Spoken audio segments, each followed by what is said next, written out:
I was going to yoga, and it was like a Reiki thing. Is that how you say it? Yeah.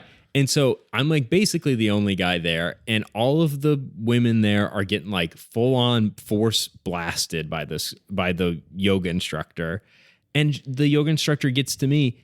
I get maybe 10 seconds of the force on me. And I was like, I didn't even be able to determine whether or not this was real or not. What's the force in this context? Well, it's like the Reiki, you know, where they like go. The energy. It's like they're Magneto or like they're an X-Man. And so all the women. They're moving like an orb of light through your body. Exactly. Right? And all the women got at least a minute of it. I got maybe 10 seconds, and I was like, I couldn't even tell if I thought this was real. Yeah, what a shame. And I told Tess later, I was like, I don't know what I think about this. And she was like, yeah, like, I don't know. Ultimately, I'm not a believer in Reiki. But maybe you also didn't get blasted hard enough. I didn't get blasted hard enough. Yeah, you gotta get blasted. I don't know. I thought maybe it was because Patrick said it was like I had bad vibes. Yeah, he just knew you were a lost cause. Yeah. Yeah. The yoga instructor looked at you and were like, and she this guy's not prepared. She had like face tattoos, but not like in a crazy way. Like I would almost say like a Reverend like Mother tasteful type of way. Oh, okay. And I was like, if anybody knows how to blast me with the force, it's this person. Yeah. But needless to say, yeah. It's also, I don't know. I have to consult a priest to see if that's like safe. You know, that's how we bring it into the conclave. Yeah. I was thinking about all the weird Catholic stories I could have growing up. Yeah. But now, Bentley, I don't know if you want to keep this on the podcast. Were you born and raised Catholic? Yeah. Okay. Yeah. That's like makes it interesting. I was in a way I didn't know if you were, so I was like, oh, that'd be interesting if you weren't, and we could be like. Did you go to Catholic school or did you? No. Okay. But CCD confirmed through high school and then never had to go back. Same. I went to Catholic school though. Pre-K to 12th grade, baby. Dedicated. What was it, Saint? I went to Our Lady of Victory in good old sunny LA, Lackawanna, New York. Founded by Father Nelson Baker. What's your middle name? My middle name, yeah, Nelson. And then I went to St. Francis of Assisi. Shout out. My confirmation in name. Athol Springs, New York. And the Pope had it before the Pope did. Yeah. I want to say that for the record that the Pope copied me. Yeah.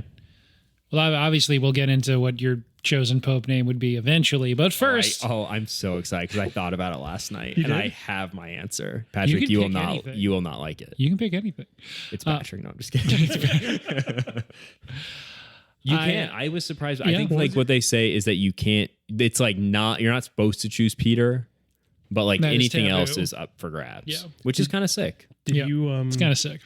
Did you? What was your confirmation name, Bentley? I think I went with James. It's my middle name.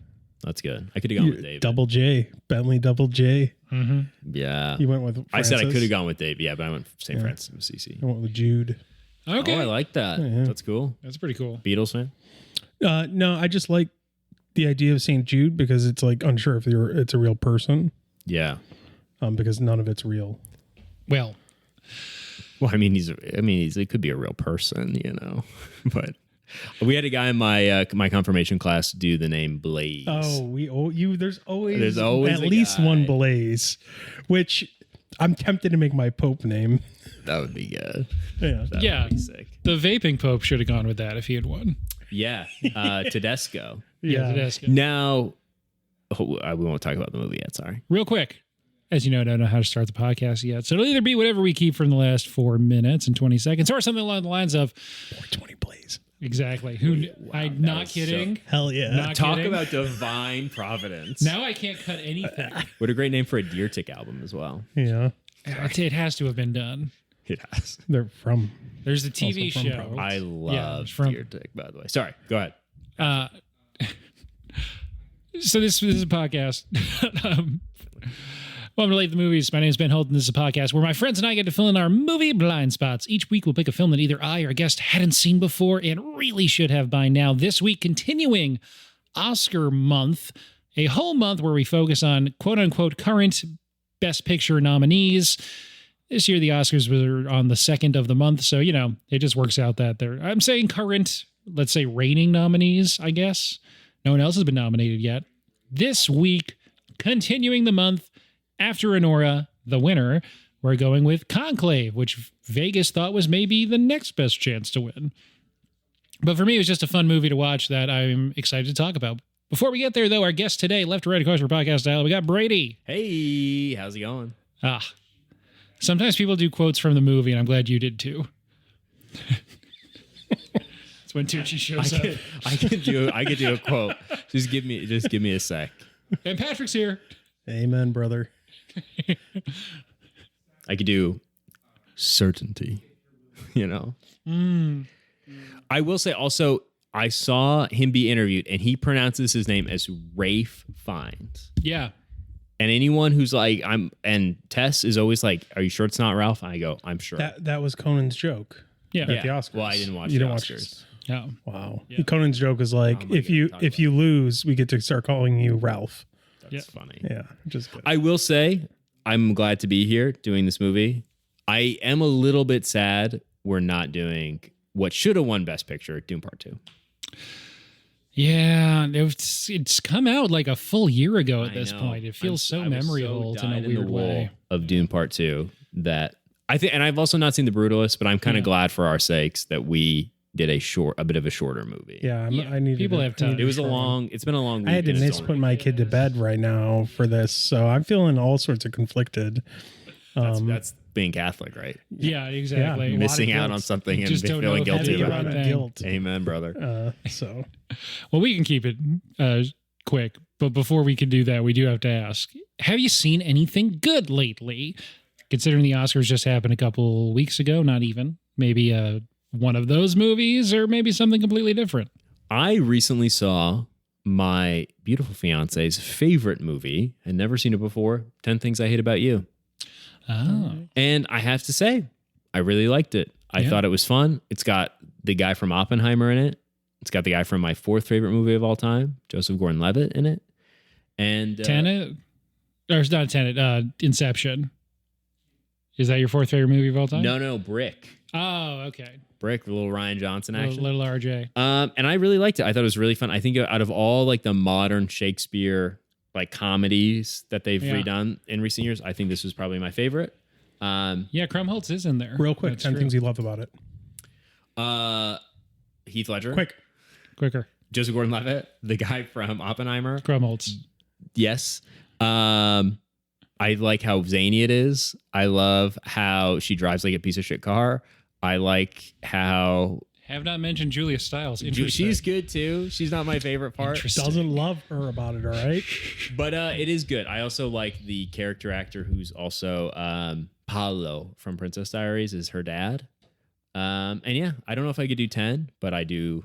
Like You it. love that it's Tessa's favorite movie. I love that it's Tessa's favorite movie, and I love the fact that they will do a little Shakespeare nods here and there. I love What a dance scene? No. Doesn't Heath Ledger dance in that one? He does dance. Do you like that? Do you love that dance? I scene? did, and I asked you the love ladies that I watched it with. I go, if you were in high school and a man did this for you, would you find it romantic? And the answer was absolutely not. That it would have been a but huge, also embarrassing thing. None of them went to high school with a boy who looked like 25-year-old Heath Ledger. So true. I also like how he's Australian. That's what I Yeah. liked. I liked how It's they nice weren't like they let him do oh, that. Yeah. Patrick, have you seen We've anything done good? that on the pod as well. 10 Things I Hate About You. In the teen movies based on Shakespeare month. Wow, did you do She's the Man? We did. Did you That's a good do one. Easy A? We did. It wasn't Shakespeare. It was, Well, it was teen movies movies. based on classic lit. What else is the? There's that new Anyone But You with Sydney Sweeney Yeah. and Glenn Powell. It was That's a good one. What else did we do? I can't remember what the fourth one was. But was She's the Man was in there. Easy A. I've seen that 10 so many Things. times. I have seen. I don't know if I talked about it since last time I did the podcast. I saw Nosferatu, Good movie. which is good. I went to the movie theaters to go see it. It's the first date my wife and I went on in 6 months. It's a great date movie. Was this the first? Yeah, it was Was this the first new movie you had seen since the birth of your son? Yes. Because you were going to go see no, Alien No, Romulus. no. I saw Honora Gotcha. on the high seas, and I saw The Substance, which is another movie I watched recently. Wow. Really up on these Oscar knobs. Yeah, I didn't see Dune Part 2 yet. And Nice one. I did not see The Brutalist yet. That's this weekend. I'm bound And to determine. and what else? Oh, Clueless. Sorry. Oh, what's that Clueless. based off of? Emma. Oh, really? Best movie. I had no idea. I've never seen Clueless it. might be one of the best movies ever made. I'm not I've never seen it. exaggerating. Sorry, I didn't mean to cut you off. No, you're good. I could have waited so it was cleaner. Clueless. Talk about Clueless. Am I right? This I guy. know. Amen, brother. If I put my phone down, I would have forgotten. You're good. I also, so in addition to those movies, Nora, Nosferatu, and The Substance, I watched Almost Famous again for the first time in a long time. What nice. a great PSH. And yeah, he's excellent in that. And it was fun to watch it. He's uncool. I felt like it was like putting on an old jean jacket you had and you tucked away for a long time, and you're like, I also like they don't make them like that anymore. No. It's the type Cameron of Crowe movie, certainly doesn't. Cameron Crowe doesn't, but also just like movies in general, they don't make like that anymore. I told It's a Patrick little this. bittersweet. I had to explain to Tess, because my dad explained to me that back then plane tickets just didn't have your name on it, and you could like exchange them for cash value. And I had to be like, she's like, I don't understand how this works. I was like, step into my office. My dad explained this to me. So imagine a world where a ticket is just a ticket, and it doesn't have. It's like going to the movies. Got monetary value. That's just it. the monetary value. But then, because she like at the end of the movie, she takes all of her tickets and gets like a ticket to where, like Paris. She goes somewhere. Morocco, I want to say. Yeah, they have a plan to run away to Morocco. So she like exchanges it for that, and Yeah. I had explained it to Tess. Yeah. Also, like the smoke. Obviously, she knew about like smoking, non-smoking. But my dad used to be like one aisle was non-smoking, and the next aisle was smoking. It's like there was no cross contamination. How all 70s bands were terrified of dying in plane crashes. Yeah.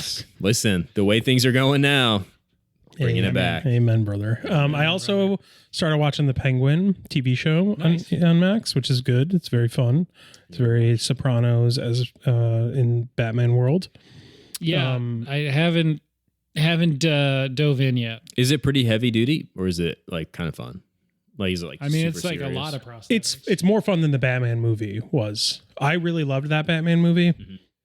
It is not as quite literally dark as the Batman, because the Batman's like a very dark movie. There are daytime shots in this movie, Damn. which I think add a little bit. Does this take place before or after the movie? It is after the movie. Okay, cool. Good to know. That makes sense. Yeah, because Yeah, so Falcone is dead, and that's kind of the kickoff of Gotcha. the kind of drama of the movie. And then I've been watching The White Lotus season 3. Nice. And then I finished Raised by Wolves. It's the last time. Nice. A lot of television. Television's easier in my day and age at this point Yeah. than movies. More bite size. But also, like, the boy has been sleeping more, which has provided opportunity to watch things, Top in on there. which is good. Yeah. I'll just say I just saw Conclave about a month ago for the first time. Well, did you watch it again? I did not watch it again, but it's fresh in my memory. How can it not be? It is vivid, vibrant. Yeah. Did either of you just watch it like this week? This is my second viewing. Okay. I just watched it Saturday. Nice. Yeah. Nice. Saturday. Was that a special? It's no. The first Saturday of Lent. Is that anything? No. No, Nothing. Nah, whatever. it's just somber. It's just Is it somber? The first Saturday of Lent somber? All of Lent is well, somber. It's supposed to be. But like you have, you've got some fun things in there, like Palm Sunday. Can't even say hallelujah. free. Sorry, I said it. Yikes. Sorry. Anyway, I had a cookout on Friday. I guess that was wrong. Was it a fish fry? It was not. It was nothing but steak. Oh my gosh. I broke so many apartment rules to have a massive grill in the Fun kitchen. story. also. You know why fish on during Lent is a thing? Tell us. One of the Pope's brothers was a fisherman, and so to boost sales, Self-dealing. No way. I can't even eat on Fridays. That's cool. Gosh. So that was And it's stuck around. So they have Now to- we got the Filet-O-Fish. that Pope wasn't innocent. Nope. Heyo. He wasn't a what? He wasn't Wasn't innocent. innocent. He was not. Oh, there's been 13 innocents as well. I looked it up last night. Nice. which I thought was cool. It always feels a bit doth protest too much if you're choosing that. I as your liked papal it for this. I moniker. liked it for this movie. Yeah. Yeah, I thought it was like good because of like the twist. The twist. Would you like to give us a 1 minute plot? I summary? would. You feel pretty geared up for it. I'm geared up. So it starts with the death of the current pope. Obviously, this is like a fictional. It's not Pope Francis. I don't know if that needs to be said. And it really follows the life of the dean. But presumably a liberal pope. Presumably a liberal pope. That's kind of important. Yeah. It follows the life of the dean of the College of Cardinals, played by Ray Fiennes here, and him meeting with other cardinals and the staff of the Pope. And he is in charge of having a conclave for our non-Catholic listeners. That is where they elect a new pope. There's a period of mourning, which we do not see in the movie, and then they elect a new pope. So there's a couple of front runners. There's Ediaemi, who's an African cardinal.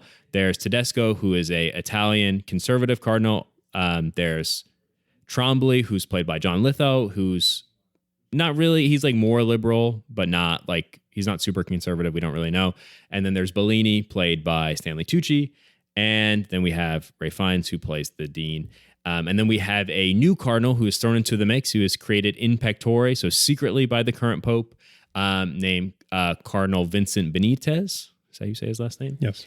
And basically, there is drama behind the scenes of certain popes, Trombley working behind the scenes to maybe get elected pope, get the votes. We have Tedesco, who is scheming to get someone else. There's Ediaemi, who's had an affair with a nun who resulted, it's insinuated and probably true that this relationship created a child. And all of these votes and all this intrigue. And finally, there's a kind of a C plot about a terrorist attack that goes on in the back that we don't know much about because of the way in which Conclave is set Cloistered, up. yeah. And Cardinal Benitez is elected to be pope.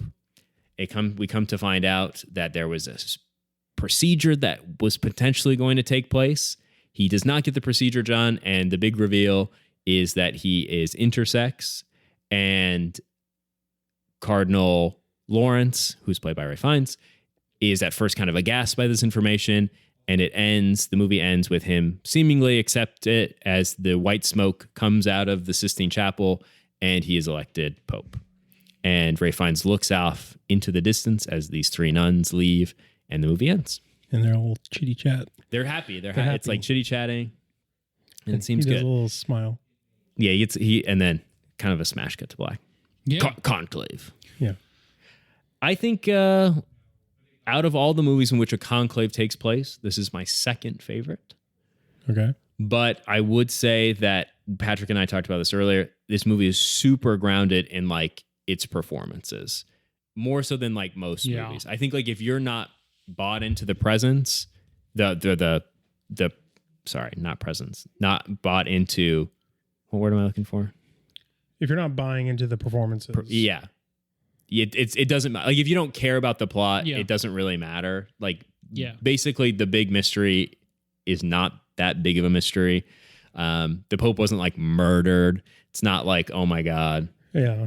But so it's like, it's so grounded in its performances that I could see why people have made such a big deal of it. I don't know if you know about this, Bentley. Patrick doesn't.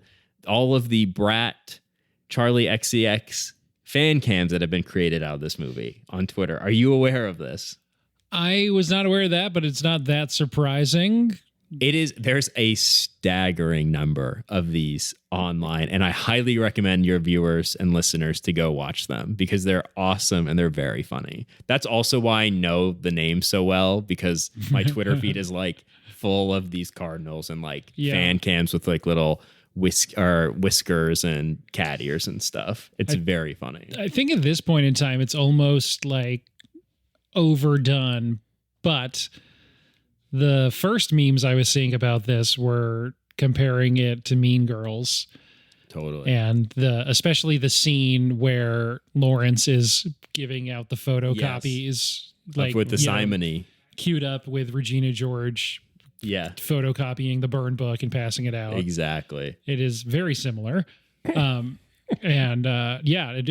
up kind of 1-to-1. But the movie's fantastic. If you enjoy really great actors and especially great character actors just bouncing off each other and doing, everyone throwing 110 miles an hour and just kind of going for it. And I guess not going super big. Like no one's really like chewing the scenery, but they're not going small, right? Yeah. I told Patrick that I said, this is the kind of movie that I wish we could have had a Philip Seymour Hoffman in. I know he's done some more movies, but I feel like you would have, eaten this movie up too. So it is an odd movie for a lot of reasons. It is Edward Berger's follow-up to All Quiet on the Western Front. Yeah. That I enjoyed, but then kind of got sick of as it was getting a ton of momentum through the award season races. And then I've only seen it the once. I've read the book, not seen the movie. Yeah, it's different. They change what the title means, which I think is odd, but whatever. It's quite, in my mind, it's quite spectacular. Yeah. Okay. I would really highly recommend a watch. I love the book. Yeah. Book's great. It kind of like blew my hair back. I really liked it. It's odd for me for this to be the next movie I see from that guy, and it is so much more enjoyable. I don't know. I'm not saying it's a better movie or more accomplished or better made or anything, but it was All Quiet on the Western Front is just it's so punishing. It's a stomach ache for 2.5 hours. Yeah. It really is. What else has he directed? I've not looked up enough about. The thing I was telling my friends, which turns out to be a lie, he was rumored and I thought confirmed to be the director of Ocean's 14. But back in the fall, it turns out that Brad Pitt and George Clooney were just courting him really hard. He never actually agreed to do it. Gotcha. But that makes sense after seeing this movie, and maybe they saw ensemble cast directing. Yeah, for sure. And it's slick as hell. It feels weirdly Soderberghy, and it does. Yeah, I was just like, man, it moves. Well, after I watched it yesterday when I saw Brady. Not to keep referring to conversations we had, but I mentioned like it's been a long time. It feels like a 2010 film, like very not like so heavily reliant on ensemble cast. Yeah, and also like weirdly confident in itself being like for a certain type of adult. But also palatable for anybody who might go along to see the film with that certain type of adult. Yeah. Like it seems like the type of movie that your family might go see together and you all kind of enjoy it. Yeah. I wouldn't say it's grown up. I think it's like in a sense that it's like there's no like big action set piece, where it's like it's just kind of like it's mature. It reminds me of movies like Good Night and Good Luck, or you know what I mean, like movies that kind of had a moment in the 2000s. Totally. Yeah, that kind of haven't in a bit. Agreed. So like the Conan joke during the Oscars was it's a movie about the Catholic Church, but don't worry. Yeah. It's not like it's weird to say considering what the specific in text stuff is happening in it. Yeah. But it's not actually like it's not an important movie. I wouldn't say it's not even like a fun. It's not even a particularly Catholic movie, I would say. It's not. It has more so I was thinking of like adult movies that used to get made all the time, like middle budget thrillers that don't exist anymore. They're all a bunch of movies in the wake of like All the President's Men. Yes. They're like kind of like a throwback to a kind of like that sort of political thriller-esque sort of thing. Charlie Wilson's War. Yeah, I've not seen that, but I know like Tom Hanks could have easily been in this movie. Yeah. I also think you raise an interesting point too, that this does not feel like a very Catholic movie, despite every major character being Catholic. Every character with a speaking role is Catholic. Yeah. And like men and women of faith as well. There's not like any big scene of like, the classic Jesus on the crucifix, where like the camera's like kind of looking down like onto him or anything like that. No. It feels almost like when you're constantly surrounded by faith and by, even like the Sistine Chapel, do they even have like the iconic scene of God and, Adam reaching out to each other? They show pieces. But they show like a little bit, but it doesn't feel like there's not a ton of religious imagery in it. I mean, It is. It's hard to not. There is. I guess I don't. Yeah, I think I know what you mean. I know you're like. There's not the well known religious imagery, I guess, but it's obviously like hard to make a movie that doesn't look good with a. And I said this to you earlier. Hard to make a movie that doesn't look good when you're using a content like a subject that is so self-aware of how it presents itself. Like the Catholic Church is so self-aware of how it presents itself that but it doesn't like really lean into those things, I think, in a way that almost even like an Angels and Demons would lean into it. Sure. You know, it's I like how it is showcasing the part of the church and the Vatican that is like, it also sees itself as an armored fortress. Yeah. And the part where like you forget they're not below ground in the bedrooms, because it's just so locked down during the conclave, which makes sense. It just feels like, to me, it doesn't feel Catholic in the sense of you don't see parishioners at all. You just see, it feels Catholic in the sense of like what you imagine the boys' club is when church isn't going on back in the rectory. Mm-hmm. Yeah, I think even the shots like outside of the Sistine Chapel, it doesn't show the crowd. You know, it doesn't. No, you just hear it. You just hear exactly, which is a and really then there's cool so many. choice. You know, the Sistine Chapel itself is like always packed, but we see it, you know, empty and then filled with cardinals. And I mean, the empty spaces in these scenes like really kind of fill up the movie. You know, like there's a lot of empty staircases, and like you see the Swiss Guard in the background, and you see things like that. But usually those places would be, you know, packed with people. And it's like we're making a decision for these people while not interacting with them, by not showing them. Yeah. Like we're in charge of deciding who's going to be the leader, and we don't need, this is our decision. It's not their decision. Yeah. And I like, so tone-wise, one of the other first things I saw about this on Letterboxd was referring to it as a messy bitch convention. And yeah, it feels more like a, you know, like a bestseller kind of like airport beach read level thing that was just sort of, you know, ripped off the bestseller list and turned into a movie. A thing that used to happen all the time. Yeah. It feels more. I would like to read the book. Yeah. And being like that level of like seriousness mixed with extremely well-made movie, it feels almost more like Gone Girl to me than Spotlight, certainly. Mm-hmm. Yeah. Yeah. And yeah, I think I'm interested to see, you know, if the book would like kind of flesh out these, you know, the plot elements of like the terrorist attacks that are going on and kind of things that are. That's a good point. I probably should have, but I did not. I vowed to never do any research for this podcast. And I used to, and it just slowed it down because it would just be like, everyone shut up. I have to read Wikipedia for 5 minutes. Yeah, totally. Yeah, I do wonder if it's how different it is. I know one change feel the is same that, way about Nickel Boys, how different it is from the film. Yeah. I do know that one change is that Ray Fiennes' character is like an Italian cardinal with a completely different name. And I'm sure they did that just to make it a little bit easier for the audience when, you know, you've got Bellini, Tedesco, Trombley, Adaimi. They're like, Lawrence, you're like, all right. That's my That's the and English Bellini guy, can be American. Yeah. He's Italian American. Yeah. Tucci back? I feel like it's been a minute since there's like a great supporting Tucci performance. Yeah. He's been doing all his cooking and traveling stuff, right? He just wants to make thirst traps. I know. He's literal. I was talking to my wife about this, and I was kind of talking about the phenomenon of the Stanley Tucci admiration, which I'm pro. Like I think it's like Stabler admiration from women and men alike.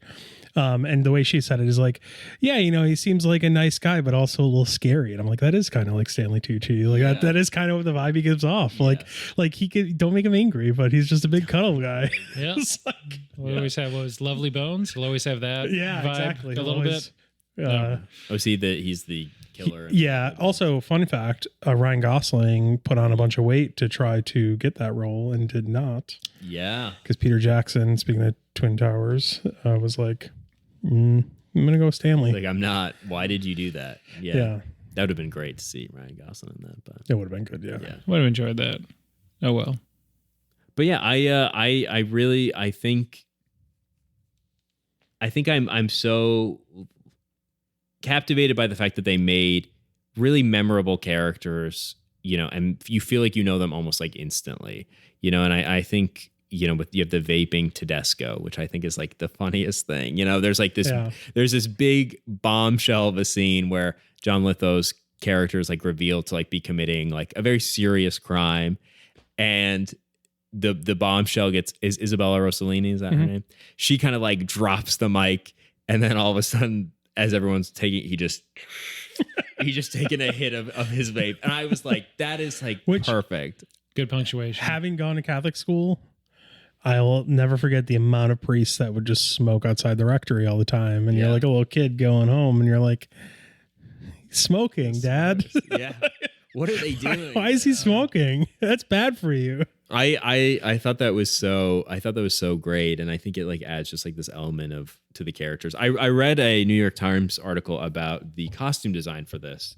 And the costume designer, whose name I forget, she said that her idea was to like show that these men like, dress very well, very extravagantly, with their robes and everything. But then they also have like glasses that look like they got them from the dollar store in the 80s, and that there's just these big lenses and everything like that. And like these beautiful fabrics, draped and, very expensive. And then, they're smoking cigarettes outside. And it's like this kind of like high and low that I think like as Catholics, we kind of like see that like priests are mortal men who like live their lives with us, but separate from us. And I think that the movie does a good job of like showcasing that as well.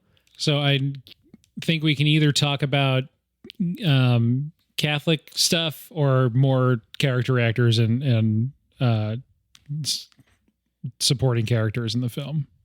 As far as like it feels like a fork in the road, like just either, not that we can't do both, but just feels natural transitions for either. Yeah. If you have a strong opinion either way. I promised myself I'd be not mean about Catholicism for Brady's sake.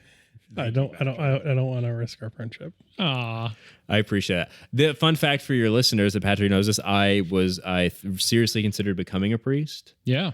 And so I appreciate Patrick being nice. I still go to mass. I'm going to get married in the Catholic Church. But I understand that there's a lot of problems with it. There's a lot of bad that it does. And so I won't be offended. I'm not like super pro everything the church does for your listeners. But I appreciate that. That's like, yeah, nice. One element that, not to talk about Catholicism, but not only did I go to Catholic school, I went to an all boys Catholic high school. And one thing that I found, like I was thinking about, which also it's both talking about supporting cast as well as Catholicism, is kind of the, part of when we started school, St. Francis of Assisi, it's a Franciscan school. Franciscans are kind of cool, in terms of if you're going to think about orders for priests. I went to a Jesuit middle school, elementary school. That sucked. And then I went to Franciscan high school. They were a little bit more chill. But we toured the rectory, right? And you kind of like, when you're like a student starting out, they like, your orientation, you go through the rectory, and it's kind of like hilarious. It's like, this is where we all hang out and watch movies. And like, this is our like foosball table and things like that. The Xbox, no rated M games, quite literally. And then they're like, you take a vow of poverty, chastity, and obedience. So like, this is all ours, but not. And as a teenager, you're just kind of like, what? Like, and then also like, my parents are paying to send me here. Where does that money go? But at the same time, like watching this movie, I guess it's so funny to see the commitment to the bit, insofar as like the bit being, they're all still dressing up to go perform the conclave and to go eat, together and things like that. And it's like, the use of space is very interesting in that way, right? Because you then see them in their rooms sometimes. And that's like the one space where you don't have that commitment, but also where like some of that drama plays out, right? So like so for instance, when Lawrence goes into Adeyemi's room, right, and like kind of invites himself in to talk with him and things like that. The big confrontation about, you know, once Lawrence talks to Isabella Rossellini's character, finds out, you know, who this nun was that he kind of had to blow up at. He goes into, he kind of like invades his space, so to speak, right? Which, you know, is part of his duty according to the film of leading the conclave, right? So I like the use of space in that compared to, say, like the stairwell or the empty theater, which is another space where they're still kind of committed to the bit of like wearing the habits or you know, like the outfits, but at the same time, the movie I think is smart about the levels of that, right? Like the levels of where, like all the different levels of where this political drama is kind of taking place. And that scene in particular with like Lawrence and Adeyemi kind of hits, I think, the closest to the humanity or like the brotherhood, so to speak, between the group of them. Everything else feels very like an affronted brotherhood, right? Like, or like a very tenuous brotherhood. Whereas clearly there's some like, there's some concession on Adeyemi's part and pleading to Lawrence about like what he did, which I thought was well done. Like I thought it was a really well done part of the movie. But yeah, also very funny to think about the choice to just like hang with the boys your entire life. Yeah. Yeah. Yeah. I do. I like that too. And I think what you say, like the confrontation too, is like, it's setting up, I think in some ways, like in my mind, that is setting up like forgiveness, like, you know, kind of be him going to be like, okay. Yeah. And then like, he's like, you know, he calls himself like a manager, you know, like his role is to like manage the conclave. And I think it's, you feel the empathy for like a brother, but he also is like keeps it very separate, you know, and everything feels like he feels like very much above it. And obviously a very deliberate choice on Lawrence's behalf to kind of come into Adeyemi's room and discuss this with him, as opposed to what he does to Tremblay's character. Yeah. Which is kind of like the burn book. Yeah. Like put him on blast. Like, here's a little reading material for your breakfast, lads. Yeah. Have at it. And I feel like that almost doesn't go over as well until Isabella Rossellini's character kind of confirms that what he did. Yes. You know, like people are kind of like, well, you crossed out the names. He's kind of like losing it. And then she has like her big kind of mic drop moment. Yeah. She gives a little curtsy. Strange character in the film, though. Like, I felt like there are two things that I don't love about the movie. One is like, and this isn't so much about the movie, this is just about the church, is like I understand the use of Isabella Rossellini in that scene, but it also feels very much like a concession to, no, they are supposed to be invisible. Like, they wouldn't suddenly care if a nun spoke up and said that. Yeah. You know, that's kind of feels like the fiction of the movie. Yeah. The other thing I didn't like was the terrorist sort of thing. I felt like very like not fleshed out well enough. Yeah. Yeah. It wasn't, you know, cool in a way of like, you weren't sure if that was the coincidence. And I want to talk about that New Yorker article just in this sense of like, you know, he votes for himself. Lawrence votes for himself finally and puts the vote in, and then it blows up. That's, hey, idiot who wrote that New Yorker article, that is new literalism if you want to coin that term. I don't know how you get more new literal than that. But I still, that's a whole side conversation. But I just feel like those are the two parts of the movie that I'm like, I kind of wish,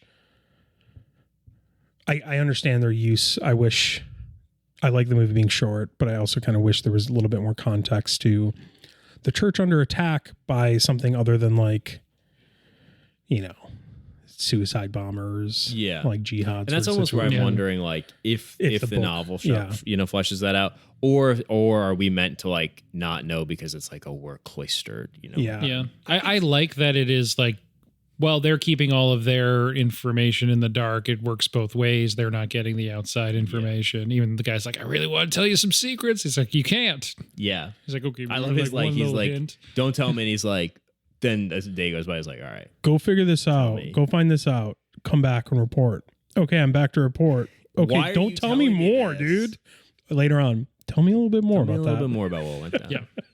I need you to look into something, but like only tell me if it's like real and really important what you find. I have an inclination that Isabella Rossellini's character is less a part of the book and more part of the movie, and the terrorism part is more part of the book, less part of the movie. Yeah. I'll read it. Yeah, I'll I'm report interested. back. I'm pretty interested in that. Yeah. On the one hand, I appreciate when actual supporting roles are nominated for supporting Oh, yeah. Yeah. and not just category fraud. Yeah. On the other hand, it does, watching the movie and like knowing Isabella Rossellini and then it happening around, then David Lynch dying and revisiting like Blue Velvet. She is not small in that movie. Yeah. She is not, sort of like In Blue Velvet, are you saying? yeah. It's not a small performance in a lot of ways. In Not- any way, but it's I don't know. So if part of it also feels like the Academy being like, okay, so people are going to start being like, oh, you've never nominated Isabella Rossellini for anything. Definitely a legacy nom. Feels like a good time to get that monkey off the back. Yeah. I did like her performance a lot. I did too. I just felt like she had the most like her character led up to that point and then kind of disappeared, Yep. Yeah. which I was a little disappointed about, I guess. Yeah. Yeah. It would have been funny if they like make her Pope. You're like, whoa.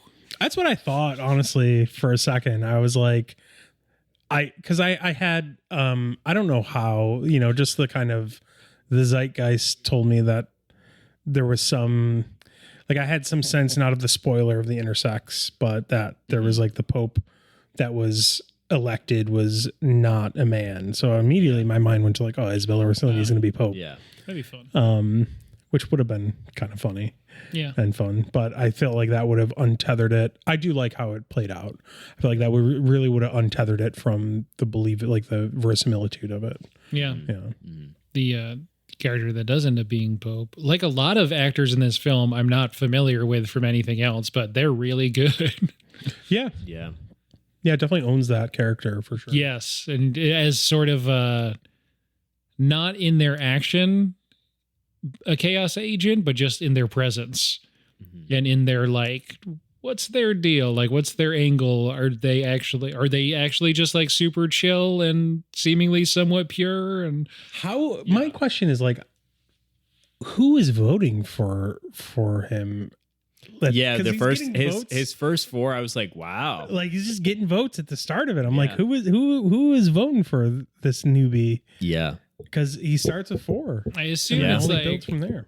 they know, if you're there and you're voting, the first vote isn't going to be it. Maybe that's like a protest vote against the Because most of them, they vote for contenders. themselves. I didn't even know him. Yeah, Right? well, Even though that's he was that's a what I cardinal. mean. It's sort of like a thumb in the eye of the system, maybe some kind Yeah, I of silent guess. protest to be like, Some people this think guy just showed up and is like Yeah. embarrassing for the outgoing, so to speak, Pope. Yeah. Yeah. Or like that he was chosen by the outgoing pope Yeah. so recently. So they're like, oh, like maybe he, would be a good pope. Yeah. I think when he's going up against Lawrence, and Lawrence is having the conversation in his room, again, where they're both kind of just wearing their normal chilling clothes. I always like those scenes too. Crocs and some, Just some Crocs gray and- sweats. Yeah. He's like adamant. He's, yelling at him. And I think, he really is just I don't kind of, want it. he's, Yeah. and his, I think like when you're going up against Ray Fiennes in a scene like that, it's kind of hard not to like get acted, off screen, but I think he really kind of holds his own with that too. And I find that really interesting that he kind of embodies this assuredness, and, Yeah. and I really like Just like the unshakable. yeah. And you see the other people falter in one way or another. And Yeah. Especially after like the big terrorist attack and Tedesco has like his big like rant about This is why we need to go we back need to to tradition. fight. That was Yeah. a good Tedesco. Thank you. pretty good. I do have a question for you since you saw The Brutalist and we did not. yeah. There's Brody, no Conclave in Brutalist. Adrian Brody versus Ray Fiennes. Brody's really good. Yeah? Yeah, Okay. Brody's really good. Even with the AI? I hear the AI was kind of like a red herring, right? Yeah, it's not a as touch. like I didn't know. There's unfortunately AI and everything. I'm being facetious. Yeah. But it wasn't. People like really like People took it got around really within upset Twitter, about it. which I'm very Butlerian jihad now for our Dune fans. Yeah. But Same. But I don't want it to be used in my pictures, So it's unfortunately used in all the pictures now. yeah, I just yeah. It's I'm Brody's. Ray Fiennes in this because he was great in this. I thought he was. He looks like he's suffering. I mean, that's also He's really, being Catholic. Ray Just great. suffering the whole time. He is He's suffering. great. Well, he doesn't want to do it. He wanted to resign. He's sympathetic. He is like beleaguered. When he needs to turn it on, he can turn it on. The moment when where he he needs says to be like foreboding, he can be foreboding. and then the moment where he's like, John, I would choose John. Yeah. It was like, I'm like, oh man, he did have that little bit in him. Yeah, It it was in there. Yeah. It was in there. The scene that gets me that when Tedesco grabs him when they're having dinner and he yanks away, I was like, oh. Even that like subtle like caricature, I was like, Ray Fiennes, dude, you're killing it, man. He's amazing in this. Yeah. I think. So let's do Every Ray Fiennes' like corner. every extreme close up like down where he just looks like he's about to cry all the time. I'm like, Yeah. come on. He really truly looks like he's miserable. And I think what's probably explored more in the book too, and I was thinking about this, is his like inability to pray. It's like a man who's like could potentially become Pope, not being able to pray. And I really loved that scene, where he's like, oh, will you pray with me? And he like reaches for him. I thought that was like nice. No, it was. I was thinking of making a joke. Oh. A pun on pray. Oh. Sorry. But I thought I can't possibly think how that could be related. I don't know. I grew up in Massachusetts. Oh, that's fun. That's in very the rib, fun. no I get less. it. Yeah. I get it. Very Sorry. good. Can't pray, not too but- far from the Boston diocese. But yeah, I did like In the that early scene, like pray thousands. with me, like that whole scene. And again, it's like you feel him like physically, like his bones creaking as like he has to go forward. do and I have to? He like stops and he's like, of course, and then like does it and like hands and then he reaches out. And again, every gesture, every movement seems to be causing him pain. Yeah. Which is what being Catholic is all about. He's amazing. Every single thing He's causing you amazing. suffering. So is this your favorite Ray Fiennes performance? I really love the English Patient. I think he's Patrick doesn't like this movie, but he's so menacing in Schindler's List. Like Yeah. he's so scary in Schindler's List. I mean, he's got Schindler. For me, Grand Budapest. Absolutely. he's great in that's Grand probably my Budapest, too. favorite. Yeah. He's robbed really that year. good in Who Schindler's did you lose List. to? Is he not even nominated that year? Have you That's seen a weird English Patient? No, I know David Foster Wallace talks about it. You would like it. It's a great book too. Michael Ondaatje, shout out. Yeah. He's so good. I also feel like, did you see those comments from the Academy where like, well, we're not going to give it to Ray Fiennes. He already won for Schindler's List in the English Patient. It's like he didn't win for either of those. Yeah. That was and then those same people said they were voting for Adrian Brody. And then they're like, I didn't even watch Dune Part 2. I don't like that stuff. It's like, oh my God. That was me. No, I'm kidding. I will watch it. I watched Dune Part 1. It's so I'll watch good. Dune Part 2 eventually. Yeah. No, that was the Has weird year. That was the he Birdman won? He's year. never won for anything. Ray Fiennes hasn't won for No. anything. That was Eddie Redmayne, of course. Who? Eddie Redmayne. For which one? Was that Theory of Everything? Not the Danish girl. Or was it Danish Girl? No, it's Theory of Everything. That's fine. Was that him? That's the Stephen Hawking movie. No, I know. Oh, okay. I know what it The is. soundtrack for that I movie can't think of Stephen Hawking without think of Joe Pera talks with me, where he talks you to sleep, and he talks about Stephen Hawking cheating on his wife. I've not listened to that. It's really good. It's funny. It's really good. That's Eddie Redmayne wins. Ray Fiennes does not even get a nomination because they absolutely hate. They just hate Wes Anderson. Have you? They do. Have you guys seen Hail Caesar? Yes. Yes. Twere that it were so simple. Twere that it were. When Yeah. he does that scene with, I love that scene. Why are you saying twere? Twere? What is, my dear boy? What is twere? Yeah. I do He's like fantastic though. Josh Brolin. He also comes from like one of the right. oldest Old school fixer. oldest acting families like in the history of like England. Yeah. Oh, really? Yeah. I don't know if this is true, so misinformation warning. But I saw a tweet that was like, the Fiennes family is such an old acting family that one of his ancestors was executed by peasants in the 1650s. I do not know if that's true, so I'm spreading misinformation. But if that is true, that's Where'd amazing. you read this? On Twitter.com. I think it's best to not look into it because then that would be research. Yeah. But his nephew is in these horrible group of movies called the After series, which is a Harry Styles, Taylor Swift fan fiction that changes the names to Tessa and Hardin. And they're awful. And Have you read them? I've seen the movies. Oh, they're movies. They're fan. I've not read the fan fiction, but the movies I have seen, and they're absolutely awful. And he is his nephew. He also plays young Lord Voldemort in the sixth Harry Potter. And that's fun. I think I knew that they were related. that's his. No one mentioned Voldemort for his favorite performance either. Yeah, no, absolutely not. He's good. He's good in Voldemort. it, but it's like. He's I a mean, good when you're Ray Voldemort. Fiennes and you have like Come a on. million good acting roles, He's doing I'm not his going to choose best. some of the worst movies that he's been in. This is I got to stop looking at this because that's a really weird Oscar year. That But year, anyway. the year. That's when the theory of Birdman year. everything. I liked Birdman though. I've not Yeah, actually but, not like, seen it. I think Birdman wins Best Picture, but it only wins like 4 Oscars. They really spread it around. Yeah. This is a weird year. I don't even remember what else came out that year though. Foxcatcher. That was the Steve Oh, Carell is that's going to win an right. Oscar. Yeah, that's awesome. I love that movie. Mark Ruffalo. So, Theory of Everything. You've not seen it? And Not seen it. I wanna. Imitation Game, That's a good which movie. confusing in my bed. Yeah. That's Julianne Moore for Still Alice wins. I love He's Julianne also Moore. in Bruges. Oh, it's a great movie. That's another good one. Speaking of In Bruges, Edward Berger's next movie is a thriller starring Colin Farrell and Tilda Ooh. Swinton. Oh, So I'm on board, obviously.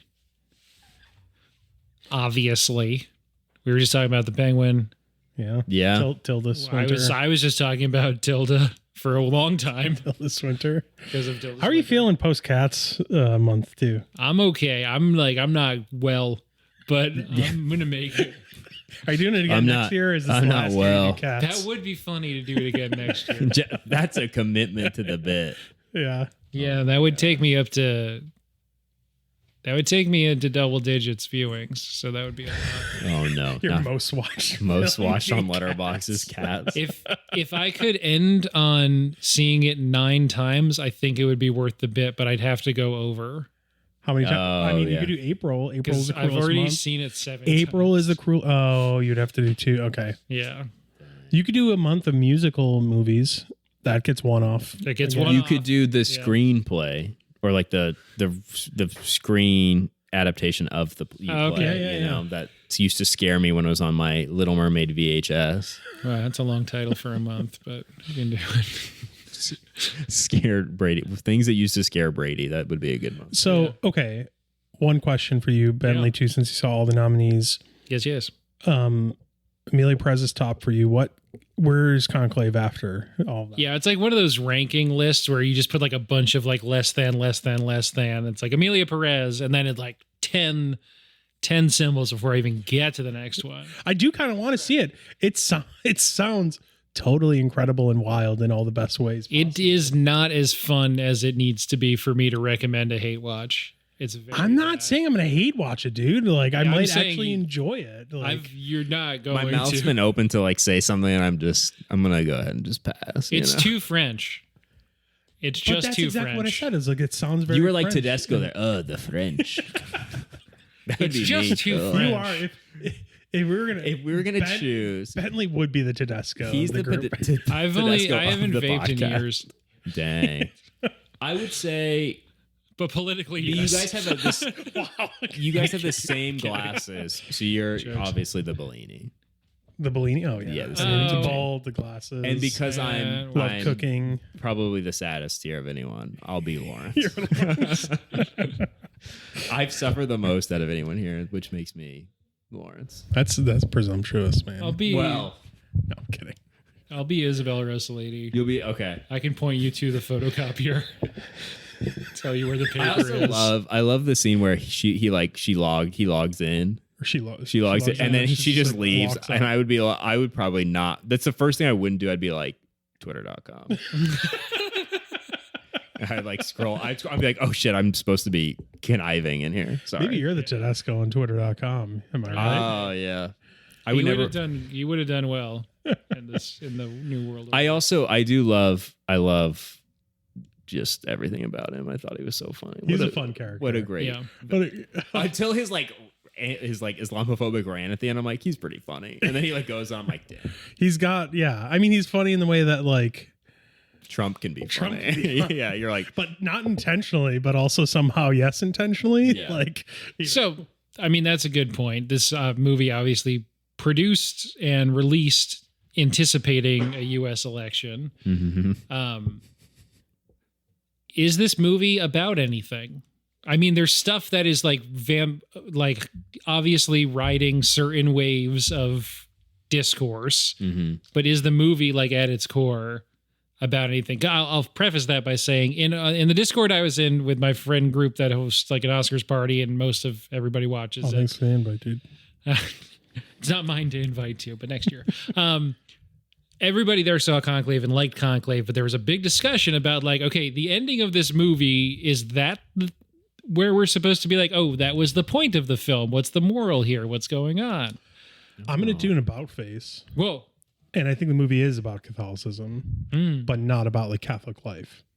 Okay. And it's about like, the movie ends with a belief in the church bending towards justice and like the modern, or like accept. I mean it's clearly like, although you are meant to, I think, disagree with the way the liberal sect is going about trying to stop Tedesco, I think you're meant to believe that is a worthy venture to do so. And I don't know if the movie like does enough until that rant to because obviously you just meet Tedesco and you're like, this guy's fashionably late. Yeah. He's got great hair. Yeah. He's like the swinging red cape. Yeah. You're like, you know, he got his little angry at the guy trying to take the cape off him. God, me that. You know, you're kind of like, you don't get an overt, they're just saying he's evil. So like a lot of it's implied, like conservatism and until he goes on his rant, in which a fair amount of Cardinals are like, doing a little golf claps. Yeah.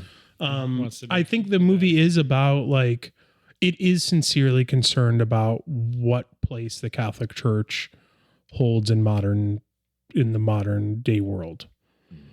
I think it wants to say something about that. Yeah. I think it's trying to say something to Catholics while also being a kind of fun movie to like watch if you're not Catholic. Yeah.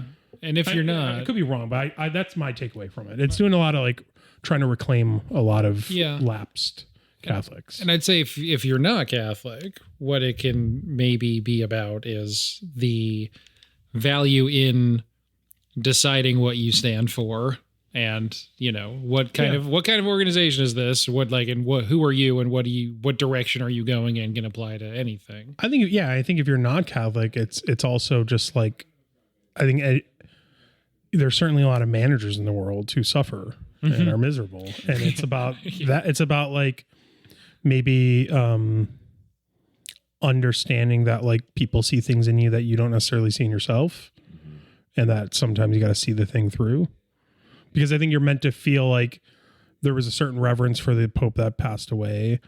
The Pope that passed away didn't allow, Lawrence to resign, and presumably that was the right decision. It was the right decision to name Benitez as the cardinal. Like there's a lot of like, this was a good Pope that passed. Yeah. I think, with our current Pope struggling on death's door, and I think for a lot of people, he's the most liberal Pope that we've had, at least in my lifetime and in since recent Jesus. What's up? Since Jesus, right? Yeah.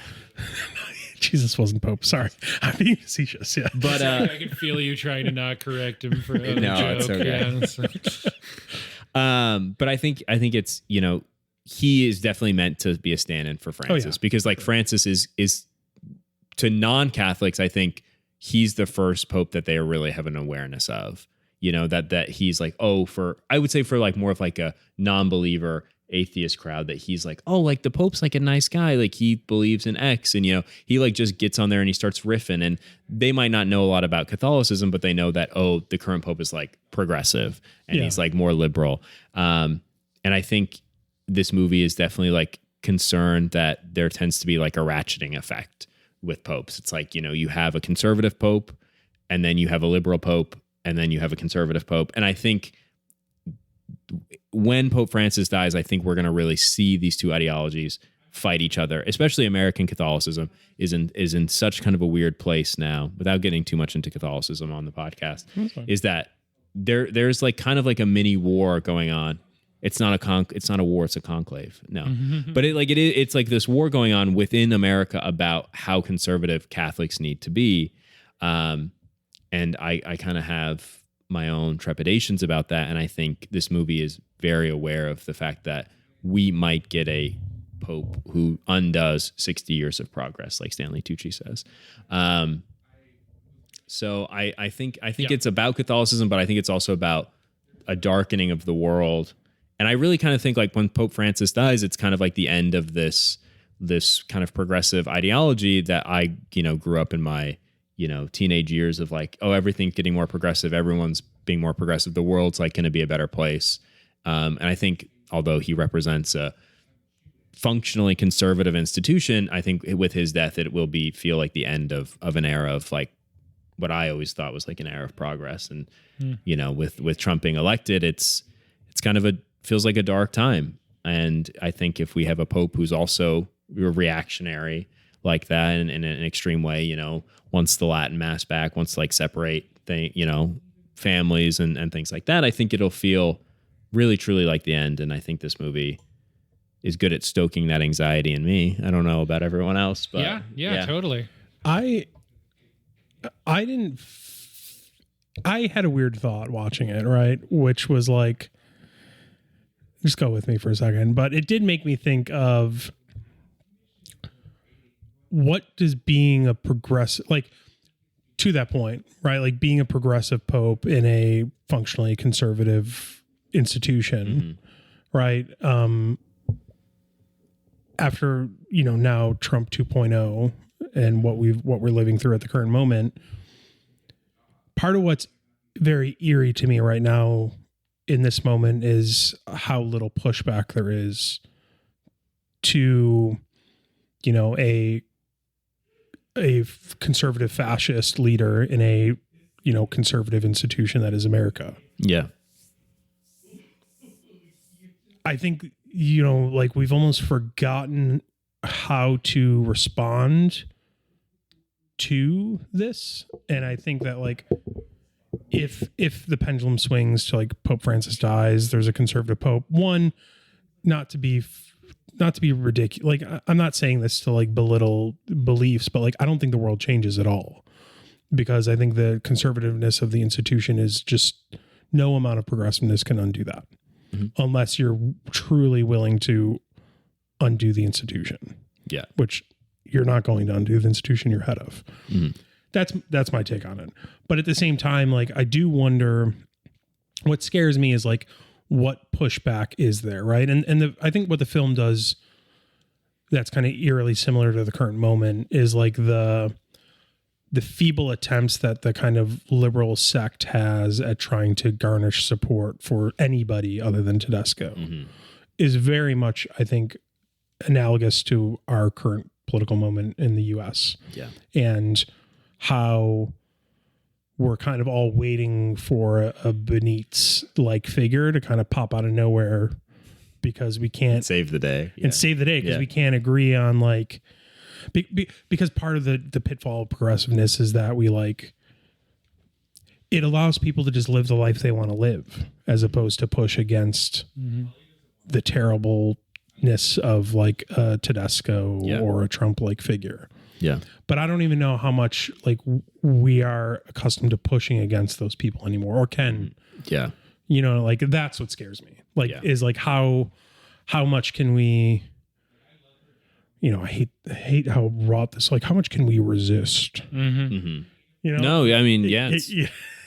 And the film is a nice little escape to be like, we can, this miraculous person will come save us. Yeah. I mean, it's very Catholic in that way too. Like it does a nice job of flipping intersex as something that is like a gift from God, right? Yeah. Like a way God made He's you. innocent. Exactly. Yeah. He's innocent, that like this is innocent in the same way that Mary was innocent, right? Yeah. Like Mary had a baby without having sex. Yeah. You know, and like He was born this way and it just happened. Yeah. so it does a nice, but it's also a fiction, right? Like it's also like I think what the movie doesn't do is like showing out that isn't just like, I almost hope Lawrence was elected. I almost wish Lawrence was elected because like you kind of do need that person just to suffer through being the kind of like the manager. That's what we need. You know what I mean? We need the person who's just like, just fuck, I don't want to do this, but I'm actually kind of good at it. And I'm just going to suffer every moment of like getting people out of this miserable moment. Yeah. That's why I want. That's why Robert Baratheon wanted Ned Stark to take over as King Regent after he passed until Joffrey was old enough. But for a few years there, if he had been allowed to keep his head and take control, like he would have hated it, but like, stuff would have gotten done. Yeah. Yeah. Yeah. I think, there's the Game of Thrones.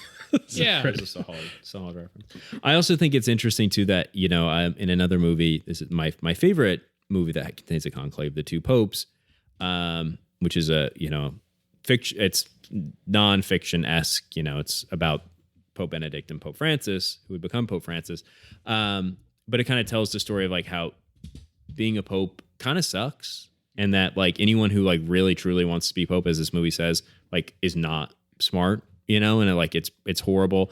And that's why I kind of agree with you that like Lawrence, he wants it a little bit, but he also realizes how miserable it'll make him, and I think like, his desire to join like a holy order and like leave, what's ostensibly like a life of, not, of power and privilege and everything, to like be just one in the crowd.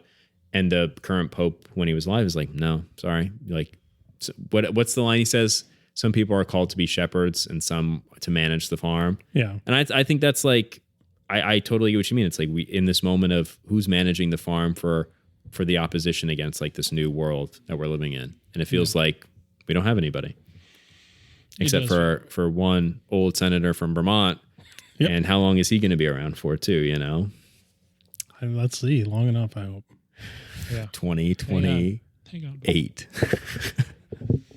Bernie strikes back. Yeah. But it's like, you watch, I don't want to get too political on the pod, but you watch them say, what can we do? I have a book tour to go to, it's like, it feels like, okay, thanks for nothing, and I think this movie came out before the election, but definitely was anticipating a reality in which. Yeah. And when did the book come out too? Not to do research. I'll do it real quick.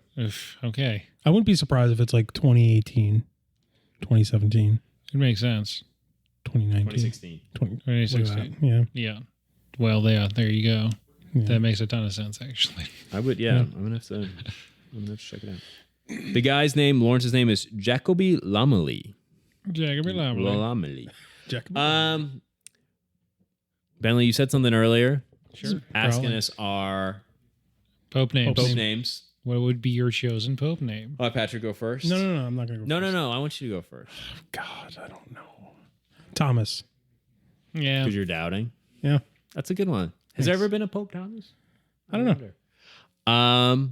I would probably go with Ignatius. Iggy?